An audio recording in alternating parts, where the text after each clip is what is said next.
శాంతమ్మా, వంటలన్నీ పూర్తయినట్టేనా? అన్నీ అయిపోయాయమ్మా. ఇగో ఈ కొత్తిమీర కట్ట కట్ చేసి బిర్యానీ రైస్ లోకి వేస్తే సరిపోతుంది. సరే సరే, ఆ పని నేను చేస్తానులే. మీరు వెళ్ళి ప్లేట్లు గ్లాసులు సరే తీసుకురండి. అమ్మా. ఇదేంటి అమ్మ అందించిన టెంపుల్కే లొకేషన్ చూపిస్తుంది?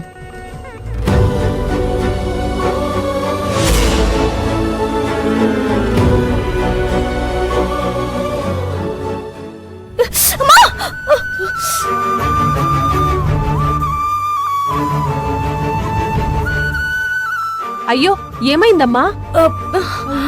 చూసుకోవాలి కదమ్మా. పర్లేదు శాంతమ్మా, అన్నదానానికి టైం అవుతుంది. మీరు పనులు చూసుకోండి. అర్జున్ బాబు కూడా వచ్చేస్తారు. సరే అమ్మా. వెళ్ళు.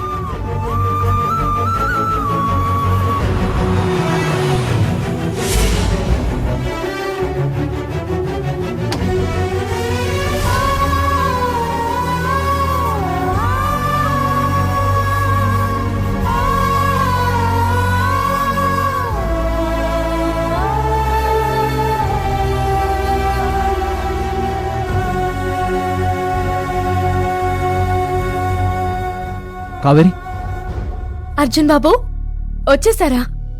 కావేరి, అమ్మని చూసావా? అత్తయ్యని నేను చూడ్డమేంటి? ఆవిడిక్కడికి వచ్చారా? వచ్చింది. నేను అమ్మని ఈ గుడి దగ్గరే డ్రాప్ చేశాను. అత్తయ్యని నేను చూడలేదండి. ఆవిడ గుడికొచ్చినట్టు కూడా నాకు కనిపించలేదు. లేదు, వచ్చింది. అమ్మని నేను ఇక్కడే దించాను. లోపలికి వచ్చి నిన్ను చూసి వెనక్కి వెళ్ళిపోయిందేమో.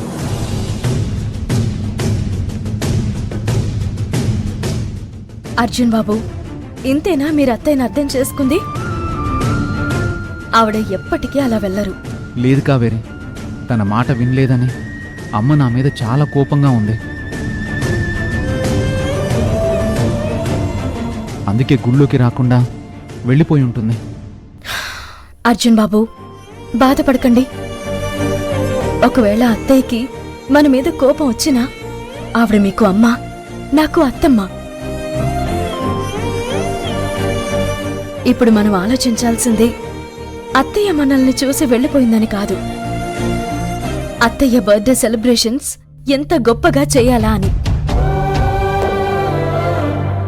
ఇదిగోండి, అన్నదానం ఏర్పాట్లన్నీ చేసేశాము.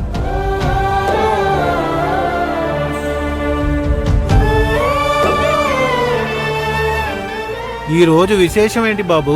ఈరోజు మా అమ్మ పుట్టినరోజు. మా అందరికీ చాలా పెద్ద పండుగ.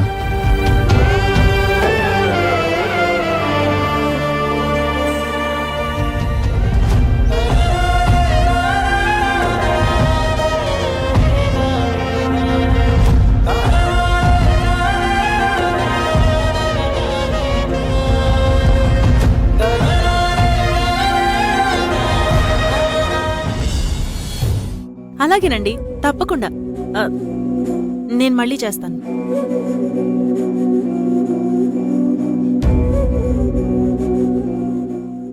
బోనమ్మా, ఈరోజు మీ బర్త్డే ఏర్పాట్లు గ్రాండ్గా ఏర్పాటు చేస్తున్నాం. సాయంత్రం మన ఇంట్లో పెద్ద పార్టీ ఉంటుంది. ఇంతవరకు ఎవ్వరూ చేయనంత గ్రాండ్గా చేయబోతున్నాం. వద్దు సరోజ, నాకస్సలు ఇంట్రెస్ట్ లేదు. వదిలేయండి.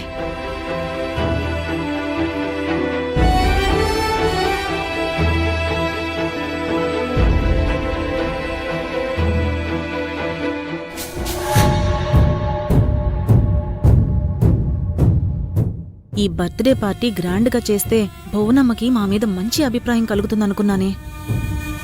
మొత్తం తేడా వచ్చేసేలా ఉంది.